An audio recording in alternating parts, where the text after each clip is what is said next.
Hello viewers, आज की video में हम देखेंगे कक्षा 10वीं वार्षिक परीक्षा सामाजिक विज्ञान में आने वाले दो नंबर के प्रश्न।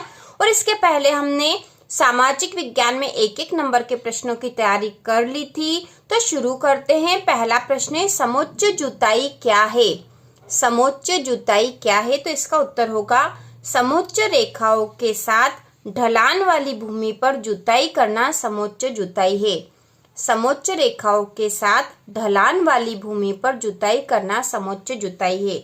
इसके बाद अगला प्रश्न है, चादर अपर्दन से आप क्या समझते हैं? चादर अपर्दन से आप क्या समझते हैं? तो इसका उत्तर होगा, जब किसी विस्तृत क्षेत्र की ऊपरी मृदा घुलकर जल के साथ बह जाती है तो उसे चादर अपर्दन कहा जाता है। जब किसी विस्तृत क्षेत्र की ऊपरी मृदा घुलकर जल के साथ बह जाती है तो उसे चादर अपर्दन कहा जाता है। इसके बाद अगला प्रश्न है, मरुस्थलीय मृदा की दो विशेषताएं लिखिए। तो मरुस्थलीय मृदा की दो विशेषताएं हम लिखेंगे। तो इसका पहला पॉइंट होगा, इनका रंग लाल और भूरा होता है। मरुस्थलीय मृदा का रंग लाल और भूरा होता है। और दूसरा, ये आमतौर पर लवणीय होती है। इनका रंग लाल और भूरा होता है और ये आमतौर पर लवणीय होती है। इसके बाद अगला प्रश्न है, एजेंडा 21 क्या है? एजेंडा 21 क्या है? तो इसका उत्तर होगा, एजेंडा 21 आम हितों, आपसी जरूरतों और साझा जिम्मेदारियों पर वैश्विक सहयोग के माध्यम से पर्यावरणीय क्षति, गरीबी, रोग से निपटने का एक एजेंडा है। एजेंडा 21 आम हितों, आपसी जरूरतों और साझा जिम्मेदारियों पर वैश्विक सहयोग के माध्यम से पर्यावरणीय क्षति, गरीबी, रोग से निपटने का एक एजेंडा है। इसके बाद है, वाणिज्यिक कृषि की दो विशेषताएं लिखिए। वाणिज्य कृषि की दो विशेषताएं बताइए। तो इसकी पहली विशेषता है, वाणिज्य कृषि में खेतों का आकार बड़ा होता है। वाणिज्य कृषि में खेतों का आकार बड़ा होता है। और दूसरी है, वाणिज्य कृषि में प्रति हेक्टेयर उत्पादन कम होता है, लेकिन भूमि के बड़े क्षेत्रफल के कारण कुल उत्पादन अधिक रहता है। ठीक है, तो यह दो विशेषता हो जाएगी। पहली है, वाणिज्य कृषि में खेतों का आकार बड़ा होता है। और दूसरी है, वाणिज्य कृषि में प्रति हेक्टेयर उत्पादन कम होता है, लेकिन भूमि के बड़े क्षेत्रफल के कारण कुल उत्पादन अधिक रहता है। इसके बाद अगला प्रश्न है, उद्योगों द्वारा पर्यावरण प्रदूषण कैसे फैलता है? दो कारण लिखिए। तो इसका उत्तर में हम दो कारण लिखेंगे। पहला वायु प्रदूषण और दूसरा जल प्रदूषण। पहला लिखेंगे वायु प्रदूषण। उद्योगों से निकलने वाली प्रदूषक गैसों जैसे कार्बन मोनोऑक्साइड से वायु प्रदूषण होता है। दूसरा है जल प्रदूषण। उद्योगों द्वारा अपशिष्ट पदार्थ जल स्रोतों में बहा दिए जाते हैं, जिससे जल प्रदूषण होता है। इसके बाद अगला प्रश्न है, विश्व व्यापार संगठन क्या है?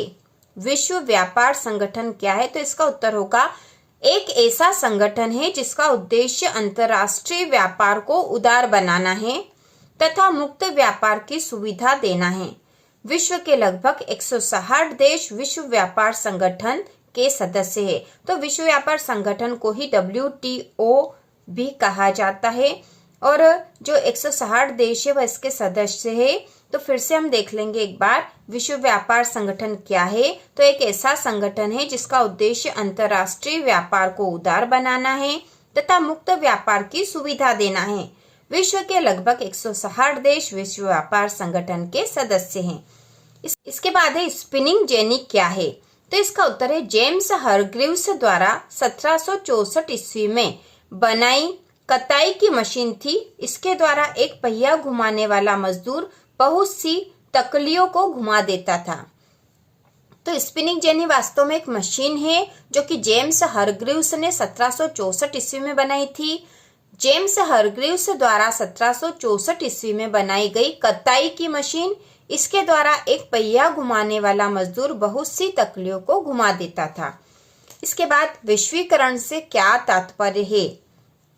वेरी इंपॉर्टेंट क्वेश्चन है। तो इसका उत्तर है, जब विश्व के सभी देश व्यापार के लिए उदारीकरण की नीति को अपना लेते हैं तो विश्व के सभी बाजारों का एकीकरण हो जाता है। इसे ही वैश्वीकरण कहते हैं। जब विश्व के सभी देश व्यापार के लिए उदारीकरण की नीति को अपना लेते हैं तो विश्व के सभी बाजारों का एकीकरण हो जाता है। इसे ही वैश्वीकरण कहते हैं। इसके बाद अगला प्रश्न है डिजिटल भारत क्या है। डिजिटल भारत क्या है, तो इसका उत्तर होगा डिजिटल भारत ज्ञान आधारित परिवर्तन के लिए भारत को तैयार करने का एक विशाल कार्यक्रम है। डिजिटल भारत ज्ञान आधारित परिवर्तन के लिए भारत को तैयार करने का एक विशाल कार्यक्रम है। इसका मुख्य उद्देश्य सूचना प्रौद्योगिकी को समझना है। इसका मुख्य उद्देश्य सूचना प्रौद्योगिकी को समझना है। इसके बाद अगला प्रश्न है फ्लाइंग शटल का क्या अर्थ है, लिखिए। फ्लाइंग शटल का क्या अर्थ है, लिखिए। तो इसका उत्तर होगा यह रस्सियों और पुलियों के जरिए चलने वाला यांत्रिक औजार है जिसका बुनाई के लिए उपयोग किया जाता था। तो फ्लाइंग शटल वास्तव में एक औजार है जिसका उपयोग बुनाई के लिए किया जाता था। तो इसका उत्तर हम फिर से देख लेंगे। फ्लाइंग शटल यह रस्सियों और पुलियों के जरिए चलने वाला यांत्रिक औजार है जिसका बुनाई के लिए उपयोग किया जाता था। बाद अगला प्रश्न है पंचांग से क्या आशय, लिखिए। तो इसका उत्तर होगा चांद सूरज की गति, ज्वार भाटा के समय और लोगों के दैनिक जीवन से जुड़ी कई अहम जानकारियां देने वाला वार्षिक प्रकाशन पंचांग कहलाता है।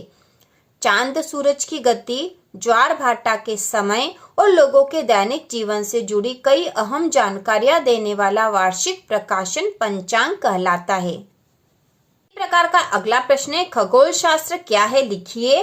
तो इसका उत्तर भी हम इसी प्रकार से लिखेंगे। चांद सूरज की गति, ज्वार भाटा के समय और लोगों के दैनिक जीवन से जुड़ी कई अहम जानकारियां देने वाला शास्त्र खगोल शास्त्र कहलाता है। क्योंकि यहाँ खगोल शास्त्र पूछा था इसलिए हमने यहाँ पर ऐसा लिखा है। चांद सूरज की गति, ज्वार भाटा के समय और लोगों के दैनिक जीवन से जुड़ी कई अहम जानकारियां देने वाला शास्त्र खगोल शास्त्र कहलाता है। इसके बाद अगला प्रश्न है कंपोजिटर क्या है, लिखिए। तो इसका उत्तर होगा कंपोजिटर छपाई के लिए इबारत कंपोज करने वाला व्यक्ति कंपोजिटर कहलाता है। ठीक है, कंपोजिटर का मतलब है यहाँ पर छपाई के लिए इबारत कंपोज करने वाला व्यक्ति कंपोजिटर कहलाता है। तो बहुत आसान है, अभी छपाई के लिए इबारत कंपोज करने वाला व्यक्ति कंपोजिटर कहलाता है। इसके बाद अगला प्रश्न है संसाधन किसे कहते हैं। संसाधन किसे कहते हैं, तो इसका उत्तर होगा पर्यावरण में पाए जाने वाले जैविक तथा अजैविक पदार्थ मानव की आवश्यकताओं की पूर्ति करते हैं, वे संसाधन कहलाते हैं। पर्यावरण में पाए जाने वाले जैविक तथा अजैविक पदार्थ मानव की आवश्यकताओं की पूर्ति करते हैं, वे संसाधन कहलाते हैं। इसके बाद अगला प्रश्न है नवीकरण व अनवीकरण संसाधन किसे कहते हैं।